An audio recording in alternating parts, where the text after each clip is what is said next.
বরিশালে হ্যানি trap mafia গ্রেপ্তার। বরিশালে হ্যানি ট্র্যাপ মাফিয়া হিসাবে পরিচিত এক নারীকে গ্রেপ্তার করেছে পুলিশ।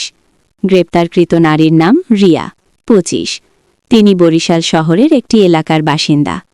উক্ত এলাকার এক বাসিন্দা সূত্রে জানা গেছে, রিয়া বিয়ে করে সুখের সংসার করতে পারত, কিন্তু তিনি তা না করে হ্যানি ট্র্যাপ কাজে জড়িয়ে পড়েন। রমজানেও তিনি বসেছিলেন না। তিনি আরও বলেন, কথায় আছে 7 দিন চোরের আর 1 দিন গেরস্থের। আজ হাতে নাতে কট খেয়েছেন, এখন জেলের ঘানি টানতে হবে। চুলের রং আর রূপচর্চার সুযোগ নাই। পুলিশ জানিয়েছে, রিয়ার বিরুদ্ধে বিভিন্ন থানায় একাধিক মামলা রয়েছে। তিনি দীর্ঘদিন ধরে হ্যানি ট্র্যাপ কাজে জড়িত ছিলেন। তার কাছ থেকে বিভিন্ন প্রমাণ পাওয়া গেছে। রিয়াকে গ্রেপ্তার করে পুলিশ আদালতে পাঠিয়েছে। তার বিরুদ্ধে আইনানুগ ব্যবস্থা নেওয়া হচ্ছে।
জায়গা